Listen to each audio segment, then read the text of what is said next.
I'm Regardt van Berg. And I'm Duncan McLeod. This is Talk Central, episode 258 for the week starting 5 May 2019. Talk Central is brought to you by TalkCentral. Join our YouTube stream live on Sundays at 1 p.m. On Talk Central this week, Takealot gets physical. Also on the show this week, MTN shakes up its board and hires some political heavy hitters, Icasa versus the communications minister, and Netflix's new high-quality audio adjusts to match your internet speeds. Ooh, it's Sunday afternoon. We're live streaming on YouTube and on live.techcentral.co.za, and it's time to talk everything tech. Fancy. Well, welcome to the show. How's it, Regardt? How's it, Duncan? Very good, thanks. So I see you've been gallivanting around the Eastern Cape. That's where you come from originally, right? Yeah, kind of not born there, but raised there, so to speak. That's my hood, yeah, and I love that place. But spent some time on a farm. Yeah. And in the Eastern Cape, close to Grahamstown, like 40 k's out of Grahamstown. Just spent some time there. It was great. Nice to get off the grid a bit. Nice 4G connectivity though, but nice to get off the grid, so to speak.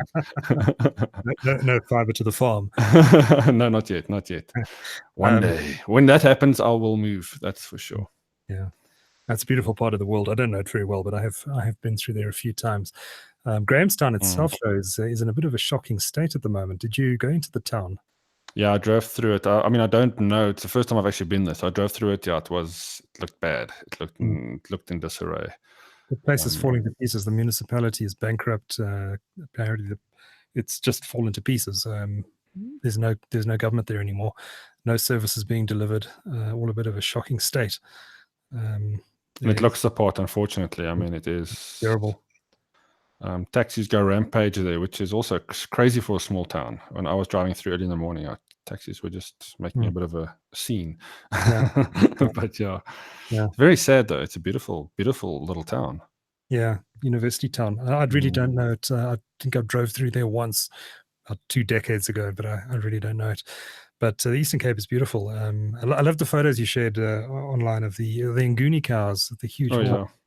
Oh yeah, beautiful cows, eh? And also, I mean, they're kind of very signature to that area, right? Especially on the beaches. Yeah. If you've ever been down to the beach in any of the Wild Coast areas, you probably would have seen them walking around on the beach, which is quite a sight as well. Yeah, absolutely. Love it. Great. So just a reminder, we are now broadcasting live on YouTube on Sundays around 1 p.m. Please do join us. Subscribe to our YouTube channel. Just search Tech Central on YouTube. I'm sure you'll find it. We actually have 2 YouTube channels there. Just look for the one that says TC and hit that subscribe button, and you'll be notified when we go live again. We'll be live most Sunday afternoons. We weren't live last Sunday because, Regardt, you were in the Eastern Cape, and we won't be live again next Sunday because I am going to be in Mauritius, of all places. Well, actually, Regardt, I think I might be back in time to do the podcast next Sunday. I'll have to let you know. Cool. I'm going to check my flight details, but I think I might just be back in time, and we might do a show next Sunday. Why don't you just show from remote location? Just take your kit with you, right? Yes, from a Mauritian beach. But I'm looking forward to next show because we're doing a lot of work in the studio here. This backdrop is going to look very different next week, and investing in some infrastructure, some new lighting, and all that sort of thing. Hopefully, be ready for next Sunday's show. Assuming we do a show next Sunday, which I think we're actually going to now that I remember my flight details. But quite exciting. I'm enjoying the YouTube stuff. So please do subscribe. If you do miss it live on a Sunday, we will post the video along with our usual audio link on the website, and of course, we'll still be available through all of your favorite podcatchers, including Spotify, Google Podcasts, Pocket Casts, Apple iTunes, and I'm no doubt missing quite a few.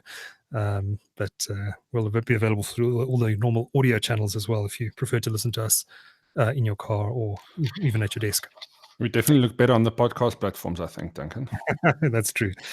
We need to find some sort of video enhancement software that does us some justice during the live calls. But here we go. If you can put up with our ugly mugs, do join us on our video version of our podcast.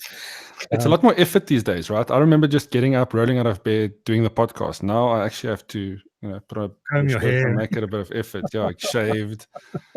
Putting a lot of work through on this podcast, Duncan. Yeah, it's tough. You even think about what you wear on a Sunday morning when you get up now, right? Crazy. All right. Enough frivolity. Let's get into this more serious stuff. Let's do our quiz first of all. Regardt, do you want to do the first question? Yes. First question: who was appointed to chair a new advisory board for MTN Group? And what is the name of the new 24-hour news channel on DSTV that launched last week, replacing the now defunct Gupta-owned ANN7? Third question: Takealot launched a new flagship customer collection center in Gauteng this week. Where is it located?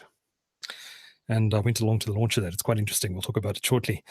Which former Google CEO said he's stepping down from the board of parent Alphabet? And the final question: how long will former WikiLeaks editor Julian Assange spend in jail in UK for skipping bail when he sought refuge in the Ecuadorian embassy in London? As always, the answers to the quiz at the end of the show. But let's dive into this week's news. And in fact, let's start with the Takealot story. I popped along to the launch this week. We first reported that they were going to be doing this. I think towards the end of last year. And so if you've been eagle-eyed, if you drive along the N1, which is a very busy highway between Johannesburg and Pretoria, in fact, it runs all the way from Cape Town to Musina, but if you drive the section through Midrand, you might have noticed the Takealot work happening on the new bridge, the new road bridge over the highway in Midrand. And what they've done is they've built a flagship customer collection center, which I think is fantastic news. It's always been a bit of a bugbear of mine with Takealot, in that you order something, you have it delivered to your home address. You never know if you're actually going to be there. You have to pop out, and inevitably you're not there. And you either have to phone one of your neighbors and ask them to take the delivery for you, or you have to ask them to come back another time. It's a bit of a pain, and often it means you end up sitting at home when you need to be at the office, or you need to be out at a meeting, or whatever it is you need to be doing, or just enjoying your life. So I really like the ability to be able to deliver to a collections point. Now, Cape Townian Takealot users have been able to do this for quite a long time at their Milnerton office in Gauteng. Even though they've got a huge distribution center on the East Rand near the airport, you haven't been able to go there to collect your goods. And I think a lot of people don't really want to have to go all the way out to the East Rand to collect anyway. So I think this is a really good idea. But what's exciting, not only that they've developed this flagship one in Midrand, is that they've actually launched 25 of these collection centers now around the country. They're dotted all over the place. They certainly don't all look like the one in Midrand. I actually picked up something from the one in Stratham Park in Randburg the other day, and it's just a little room basically in the industrial part of Randburg. But it was really convenient because I was driving past there. I could pick it up. And I will be using those pickup points in future. There's one in Bryanston as well, which I may end up using. And I didn't know there were so many around. That's interesting. They've just launched them recently. So if you go next time you place an order on Takealot, you can select if you want to pick it up from a collections point, and you can select one of these 25 or so collection points they've got around the country. The idea, according to Takealot CEO Kim Reid, is that you're going to be able to it'll detect your location and automatically suggest your collection point in future, which makes sense, especially if you're using a smartphone. And they're planning to increase the number in the next 12 months to about 50 collection points around the country. So that's quite a dense network of collection points. So I'd imagine there'd be at least 10 or 12 in Joburg by this time next year. Very convenient. I think it's fantastic. But I thought it was a genius idea by Takealot to set up on the N1, the new road bridge in Midrand. And for anyone who doesn't live in Johannesburg or Pretoria and who doesn't know this bridge, it really is straddling the busiest highway in South Africa, and I think it actually may be the busiest highway in Africa. Stand to correction there. And it's available on both sides. So you basically come off with the off ramp at the bridge. There's a garage there. I think it's a total garage heading north and engine garage heading south. The whole place has been refurbished. There are very nice fast food restaurants there now, including a Kwai. There's a KFC, a couple of other restaurants, there's little shops. Major lunch and a pickup, basically. Lunch and a product pickup. Yeah, exactly. Very convenient. And you're often driving along that highway to go somewhere. And you walk into the collection center, and it looks fantastic. They've got this huge decorative board. I'm not sure what the artistic inspiration of it was, but it looks really, really nice. There's a waiting area with seats, maybe 50 seats or so, and a big screen. You walk into this place. There's a little tablet. You scan your QR code, on your phone, which you got from your order.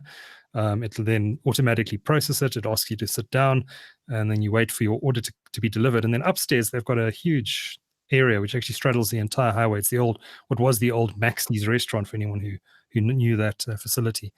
And we had a tour up there, and it's basically just shelving space where they're going to temporarily store all the customer orders. So what happens, you walk in, you scan your QR code, you sit down. Upstairs, a dispatcher is alerted that you've arrived and you're waiting for your order. They immediately go and collect it from one of the shelves wherever it's located. They put it on a conveyor belt, and I think it's more for design than for anything practical. But it comes down this beautiful spiral conveyor belt into the waiting area, into the front desk, where it gets processed by one of the customer service representatives. You are then pinged to come to the front on the big screen. Your name appears on the big screen and says your order is ready. You walk up, you collect it, off you go. Really clever. Does it announce what you ordered? Dear Mr. McLeod, your collection of sex toys, dirty magazines is ready for collection. No, I don't think it does that. I'm waiting for the first prank YouTube show on that. You heard it here first. But well done to Takealot. I think it's a good investment, and I think it's a practical alternative, and it works well. I mean, a lot of people, it solves a lot of issues. I think for people who have a 9-to-5 desk job in a company, then simply having your order delivered to the company is easy. You just get the front desk to sign for it, and there's your collection. You put it in the car at the end of the day, and you drive home. But what if you're on the road all the time? What if if you're a small business owner and you don't have a fixed abode, and you want to order stuff online? It's very convenient, and I think it's really good. And I do wonder if Takealot will be open to other e-commerce providers using this as a fulfillment platform. Possibly not. Superbalist, you can already order Superbalist stuff and have it delivered there, obviously, because they're owned by Takealot. But yeah, I think it's an important improvement and an important move forward in e-commerce, and I think it's going to do wonders for Takealot's sales revenue. Look, I am amazed at how far we've come. It's 2019, and we've invented in-store pickup again. Yes. Think about it. But yes, no, the idea is fantastic. I mean, the last few times I've ordered online, I've actually used Pargo, which is a pretty cool service as well that allows you to drop off pickup at clicks around the countries, which is a great idea because like all the reasons you listed, not at home all the time, moving up and down, maybe you're away, whatever. The only problem with some of these, and I'm sure Takealot won't have this issue, but Pargo, they send it back after a few days, which is a little silly. I mean, you kind of need to keep it there for a little while at least. I know space can be a premium, but the idea of ordering online, picking up, as long as that process can be quick, it'll be awesome. Every time I've been to the Click Spargo, it's taken longer than what it should have, probably because people are still getting used to the system. But I don't see that happening at the Takealot branch. I mean, they certainly seem to be following a nice model, an Amazon model, if I can put it like that. Yeah, no, fantastic. Well done, Takealot. We've got a comment on the YouTube live stream.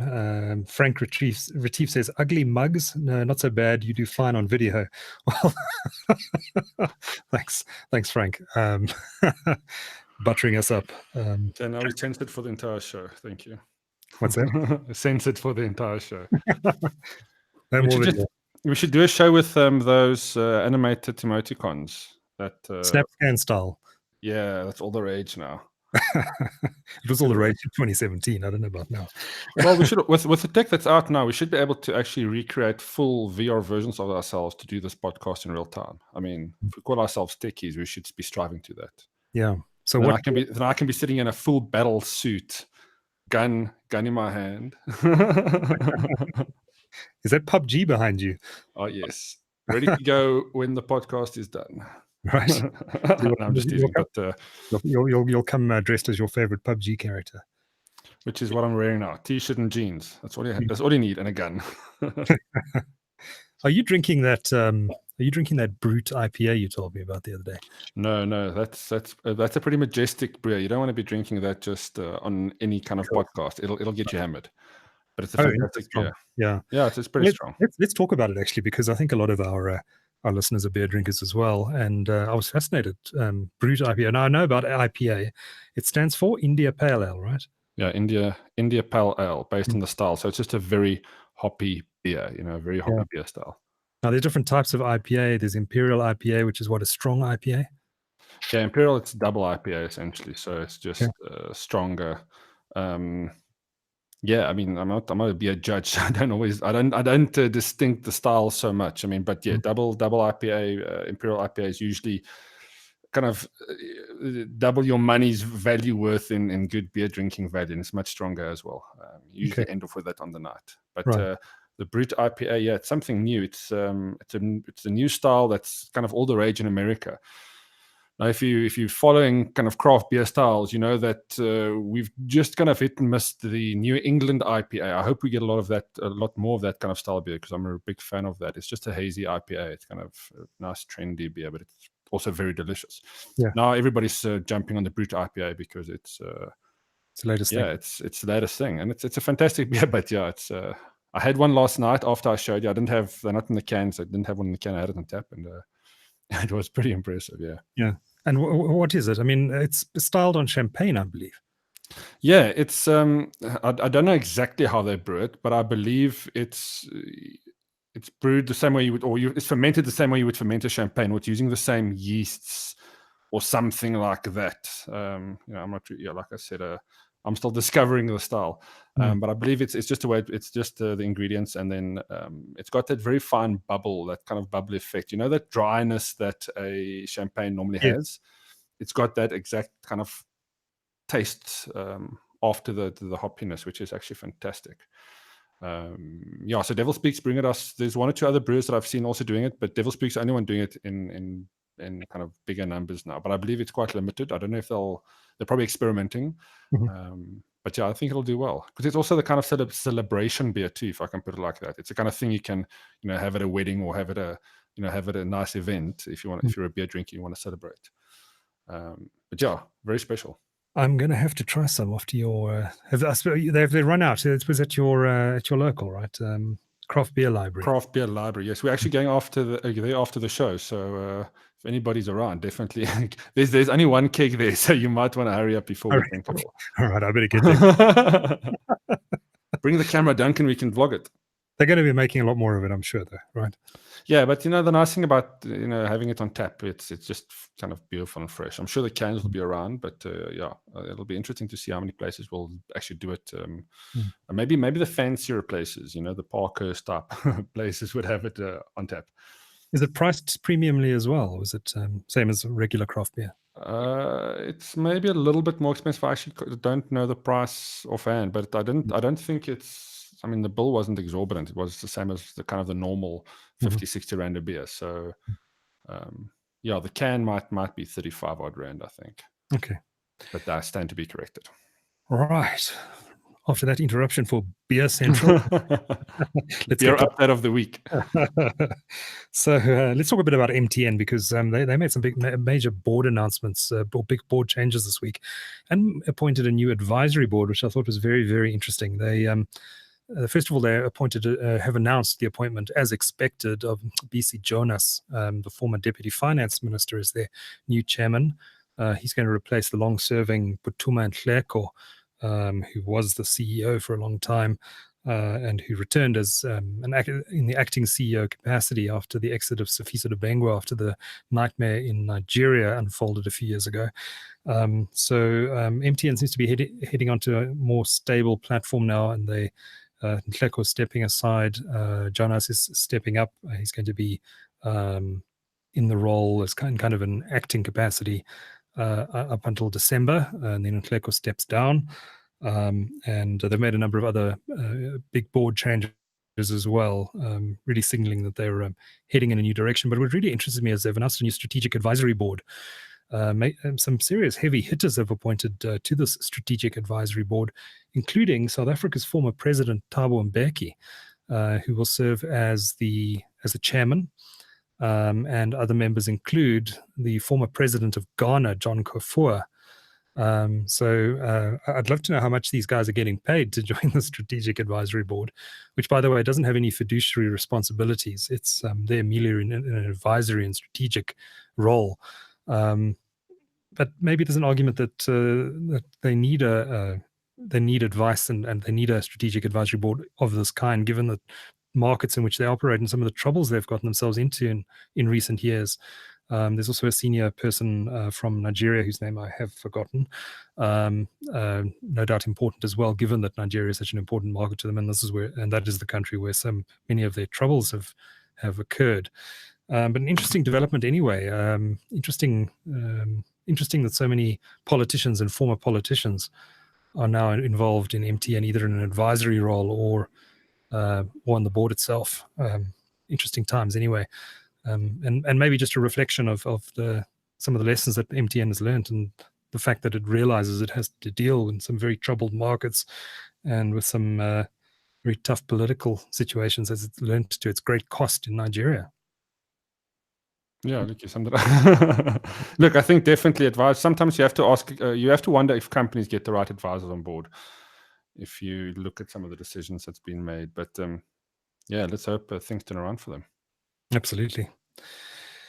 So Icasa, speaking of politics, Icasa versus the Minister of Communications, Stella Ndabeni-Abrams. Now, this was a fascinating story. The City Press reported, when was it, last Sunday? It was last Sunday, that Icasa was threatening to take the minister to court over her allegedly threatening not to give it the first tranche of its annual budget, an amount of over 100 million rand. So sort of interesting move. And was about to start following it up on a Monday morning when Icasa called a press conference at very short notice. Please come to Pretoria. We'd like to talk about this. So I expected to go through there to hear that they had resolved the issue, as these things tend to get resolved when they get into the headlines. Anyway, I get through to Pretoria and was very surprised to listen to Icasa and several of its councillors call a very sternly worded, or to say in very stern words that they are filing papers at the High Court in Pretoria to ensure that the minister stops interfering, and basically that she needs to respect that this institution is independent under Chapter 9 of South Africa's Constitution. And basically, and I'm paraphrasing here, these are not their words, how dare you do this? Very interesting development. It then transpired, I think it was just hours later, it may have been the next day, that the minister had intervened and chided her accounting officer, who's the Director General, Mabuse Nkuna, and told her to release the funds to Icasa. She said I think she said she hadn't been aware of it, or it hadn't been brought to her attention, and she made it clear that she wasn't very happy with Icasa dragging this issue through the press, not surprisingly. Anyway, so it was the money was transferred, but it appears, in reading the City Press story and reading between the lines of what some of the Icasa councillors were saying, was that it appears that the Icasa wanted to push ahead in terms of its annual performance plan with 5G licensing, the licensing of 5G spectrum during the coming financial year. And the City Press report suggesting that the minister was unhappy about this 5G licensing being included in the annual performance plan because she allegedly wanted to take the glory for any announcements around 5G licensing. I don't know if it was 5G specific or whether it extended to 4G licensing as well, or just spectrum licensing more broadly. But it wouldn't surprise me. I mean, politicians love to take the glory. But at the end of the day, spectrum licensing is an administrative function of the regulator. Certainly the minister is entitled to issue a policy direction, which she's supposed to do and hasn't done. She's now said it's going to happen sometime after the election. And then Icasa can take that policy direction under advisement in crafting the whatever mechanism it is it uses in allocating that spectrum, whether it's a spectrum auction or whatever it is. And I think they will take it under advisement. But the minister is not responsible for licensing spectrum in South Africa. That is the job of the regulator. It's an administrative function and shouldn't be politicized.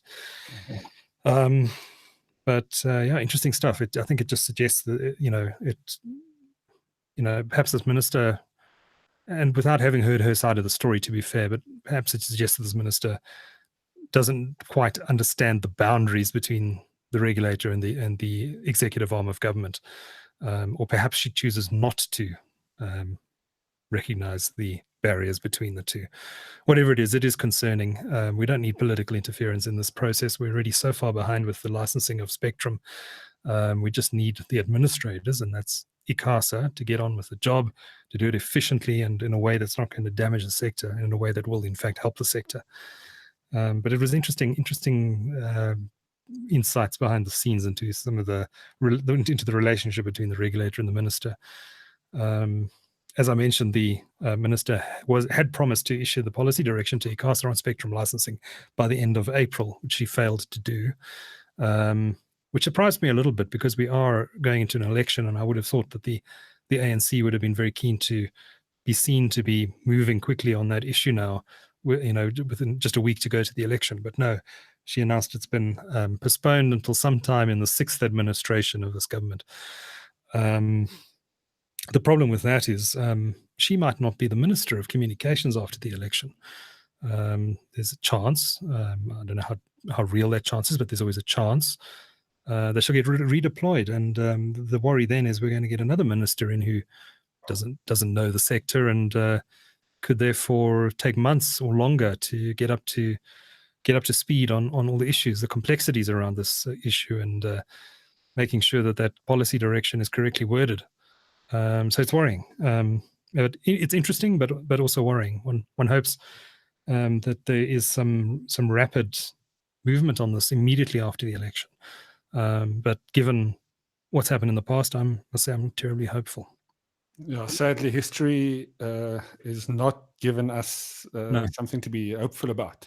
Unfortunately not. Now, just kind of segueing from that, we didn't talk about the story before the time, but did you read the story on The Guardian about meteorologists' concern on 5G technology? I did see something about that, interfering with satellite signals or something. No, it's kind of more than that. So one example they list is the frequency of water, the frequency that water vapor emits at 23.8 gigahertz is it's a specific wavelength that in nature could get impacted by this. So seeing detecting the amount of water vapor in air, for example, could be affected, or getting accurate readings for the water vapor in air. Interesting. Could be affected, and there's a few other examples that they also list there. So that's not a tropical cyclone moving into. It's actually just a 5G base station. Sorry, just getting updates now. No, it's actually just a normal rainstorm. It's interesting. So 23.5 gigahertz. Is that 23.8? 23.8. Is that a 5G frequency band? I often hear 26 and 28 spoken about, but not 23.8 specifically. Yeah, I'm not 100% sure. There's a few other frequencies I list too, 36 to 37 gigahertz. Look, I mean, it's actually, it does raise an interesting question. I mean, regardless of which current technology is impacting those frequencies, I mean, inevitably those frequencies will be used by something, right? I mean, whether it's actual usable like Wi-Fi related data stuff, or something, kind of IoT related. Yeah, it's interesting. I wonder how many people are actually looking at this. How many of the tech guys are actually looking at this as? I wonder if Huawei is looking at this. Probably not. Interesting. I'm just going to have a look at that article. Last item of news this week is, Regardt, something you picked up, and that's Netflix's new high-quality audio adjusts to match your internet speeds. Well, no, firstly, I know they were launching new high-quality audio codecs. Are they charging more for this? No, so this will be part of the base technology. So I mean, it'll just be part of Netflix, right? But one of the reasons that makes Netflix such a great service is the way it adapts to your bandwidth. I mean, it's probably better than most other services out there. With their CDN around the world, the quality of a Netflix stream is generally better than the quality of anything else, any of its other competitors. So to date, only the video has been adaptive bitrate, has had adaptive bitrate for video. So as your bandwidth increases or decreases, or capacity in your bandwidth, your stream would obviously improve. They're trying to obviously do everything before you actually buffer, trying to get rid of the buffer. Not that we know much about buffers these days, right? Yay, fiber. But with audio, that ad mother buffer. Mother buffer. Web Africa, I think it is. A great ad, yeah. But so yeah, I mean, buffering is always a big issue. So to date, with audio, what has happened is that your audio quality would be determined by the quality of your connection speed at the beginning. So, and it won't be adaptive.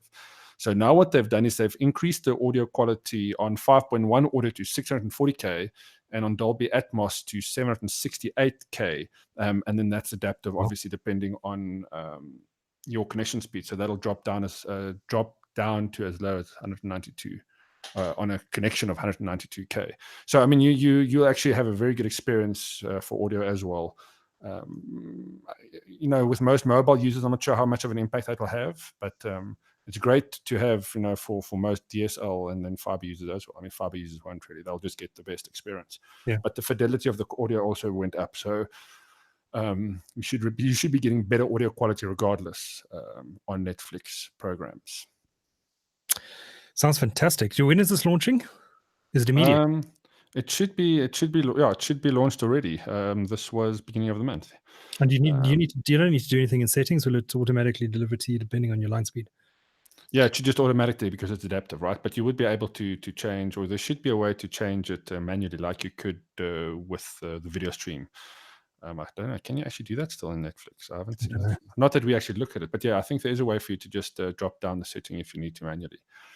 I must have a look. I'll have a look this evening when I'm Netflix and chilling.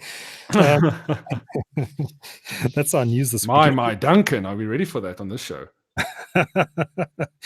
Let's move on to our moving rapidly along. Our winner and loser of the week. Our winner is Newsroom Africa. It's the new 24-hour news channel on DSTV 405. Have you had a chance to? You didn't have DSTV, do you? No. I cut the cord years ago. It's pretty good, I must say. I watched an hour or so of it. Mainly out of morbid curiosity after what happened with the launch of ANN7. If you remember the disaster that was the launch of ANN7, the spelling errors on the screen, the blank stares, the presenters who didn't have a clue of what they were doing. And this was professional. They'd clearly done a lot of background work. They were obviously keen to avoid the social media hordes pointing fingers at them and laughing. And it was professional. It's really good. Kathy Mohlahlana, beg your pardon, Mohlahlana, the main anchor, did a very professional job on the first evening. And I didn't see any glitches or spelling errors or any issues at all. I was suitably impressed. So well done to the guys at Newsroom Africa. I'm still not keen on the spelling of the name of Newsroom Africa. Z. I was just going to say, after that, after a perfect launch, spelling. Yeah, that could have. I would have liked to see something better, but yeah, I mean, yeah, always good to see more news, kind of news presence out there. Let's just hope they stay true to the mission. Yeah, it's amazing though in a market the size of South Africa that we've got 3 24-hour news channels now. And that excludes the business channels like CNBC Africa and Business Day TV. We've got Newsroom Africa, ENCA, and SABC News. 3 24-hour news channels, all on the DSTV platform, which is quite remarkable. And of course, there's now Open News, which is launched on OpenView HD, the free-to-air sister platform to ENCA and ETV. So make that 4 24-hour news channels, which is quite incredible. How much? I mean, it must cost quite a few rand to put a show. I mean, you pay to have your show. I mean, anybody can have a channel on DSTV, right? If you pay enough money, right? I would imagine, if the content's obviously good. Well, these guys are getting paid by DSTV to be there. Oh, interesting. Yeah, DSTV is paying for all 3 of these channels. We don't know how much. The amount paid to the SABC was disclosed because that confidential document was leaked. But we don't know the other numbers. The rumor was 500 million a year to ENCA under their old contract, but I'm not sure how accurate that was. It's also apparently been cut since the renewal. But certainly MultiChoice is spending a good hundreds and hundreds of millions of rands every year on 24-hour news. Well, I assume they take the ad revenue. I mean, it's not the newsroom don't sell their own ads, I would assume. So it would be MultiChoice that would handle all of that. So yeah, I mean, maybe. Yeah, it does show that there is some money in advertising, although yeah, it's I guess it's just another tab of offering for multi-choice at the end of the day. Yes. But News from Africa looks pretty good, and it doesn't have the Guptas behind it, so it's got some credibility too. So our loser this week is our president, Cyril Ramaphosa, who generally I think is doing quite a good job. But just a few days ago, admittedly on the campaign trail, so we've obviously got to take this with a pinch of salt, but he said there'll be no job cuts at Eskom. This is despite the World Bank saying that Eskom is at least 66% overstaffed. We know that Eskom is in dire straits. It's got huge debt problems. It needs to right size, if I can use that terminology. Yet the president says no, there are going to be no job cuts at Eskom. I have my doubts somehow. Yeah, it's sad. Very sad. What's your pick this week, Regardt?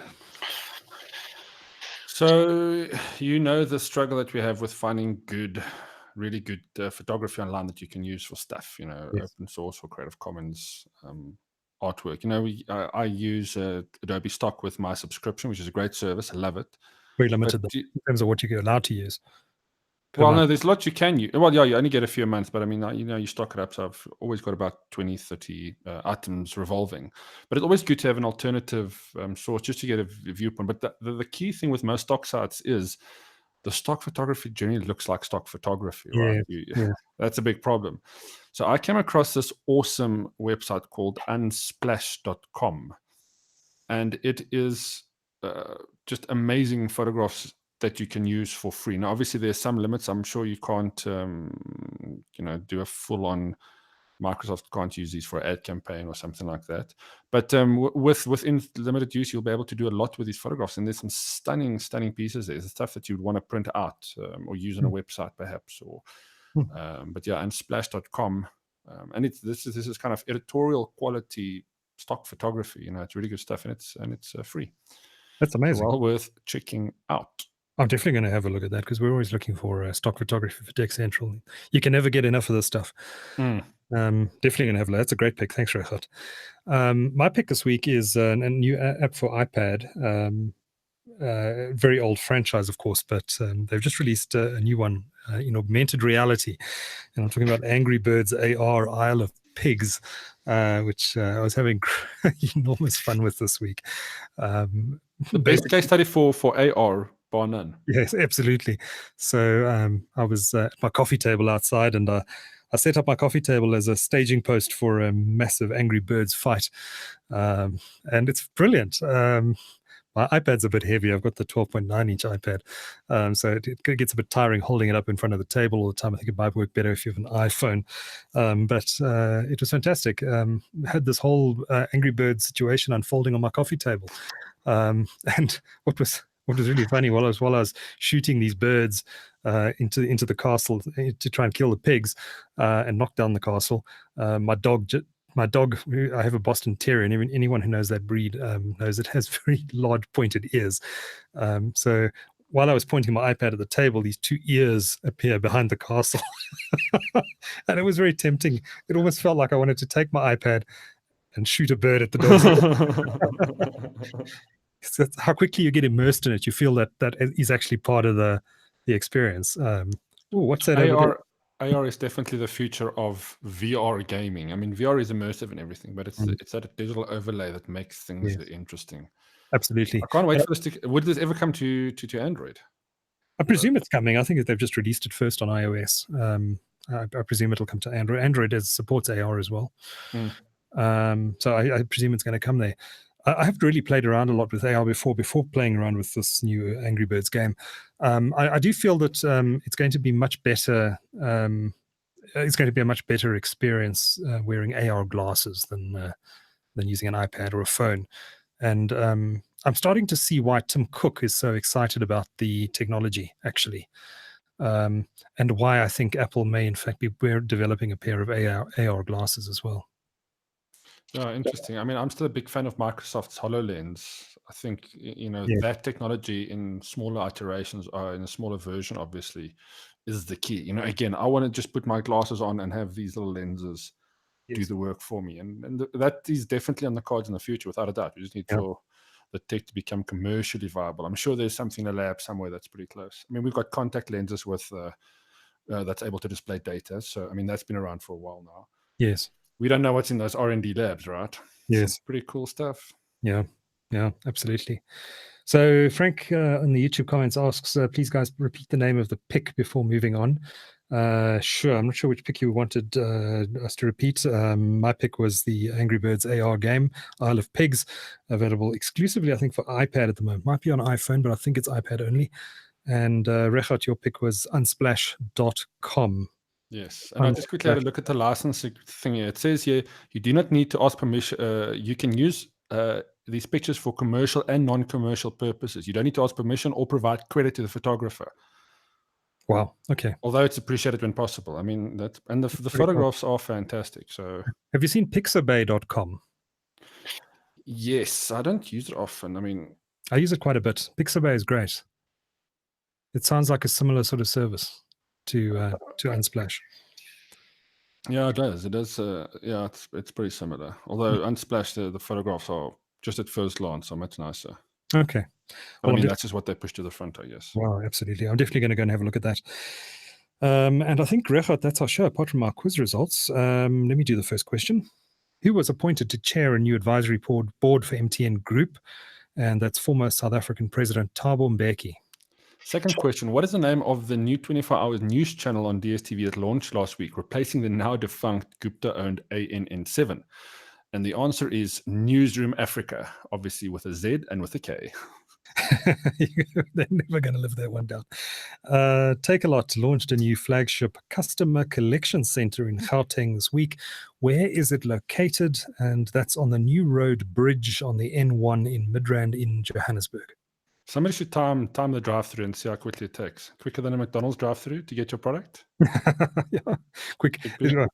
Yeah, see how long it takes for your kawaii wrap to get made, and whether your delivery will come from down the spiral chute. If you time it right, you can probably pre-order via Mr. Delivery or something to collect at Kauai as well. So technology at work.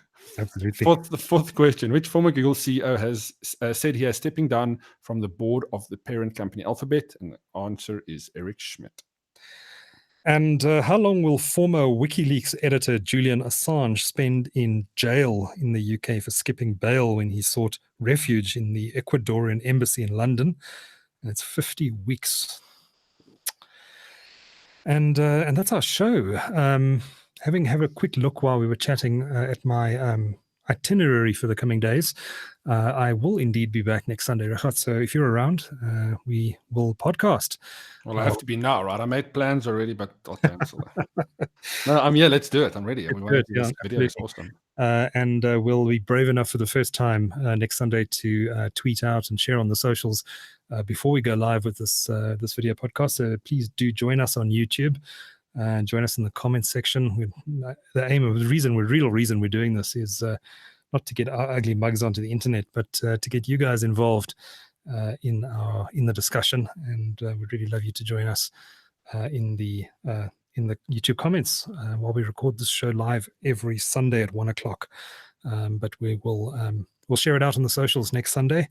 I am hoping to have a beautiful green screen behind me by this time next week. Probably not. Probably all you'll be seeing next week is green, because I'm going to require some time to figure out how to use it. But we'll be fiddling with lighting, certainly on my side of things. Regardt, I think, has already done a lot of work on his side. You're lit up very nicely there, and your background is looking beautiful. So I'm kind of many years in the work, Duncan. Many years in the work. Thanks. I'm definitely letting the side down here, so I'm going to have to do some work to catch up with you there, Regardt. Well, with your green screen, you could literally transport it anywhere. You can sit on the Starship Enterprise bridge if you want. Imagine now we're possibilities. Now we're talking. Just need to figure out how to do it exactly. We're using Google, what's this called, Hangouts on Air at the moment. I suspect we're going to have to use OBS Studio, which is the most appallingly difficult piece of software to figure out. But one of these days, I am going to RTFM, and we are going to figure out how to use OBS, and this is all going to be looking amazing. The new RTFM is YouTube FM. No, that doesn't make sense. But yeah, YouTubing the steps for. I mean, we just need to spend some time. But yeah, essentially, chroming out that green screen is not too difficult. You just press a few buttons and it knows. You just need to replace that back image. And it may, in fact, be possible in Google Hangouts on air. I just haven't got around to pressing all these fancy little buttons on the left, like control room and cameraman. We'll figure them out in. Yeah, I think. But yeah, lighting is the other key. I mean, green screen won't work if your lighting isn't spot on. Because then it will just look like you are photoshopped on a nice backdrop. Yeah. And Rochelle, thanks for the message on YouTube. Says he caught the end, but glad to be here. I'm an avid listener to the podcast. Well, thanks for joining us, Rochelle. And everyone listening, we encourage you and invite you to join us next Sunday, 1:00. No pressure on us. We'll be live here on YouTube. Please join the discussion, and we look forward to hosting you and taking your questions and joining and having you join the discussion. From Regardt and myself, I've thoroughly enjoyed this chat. Until next time, cheers. Ciao, ciao.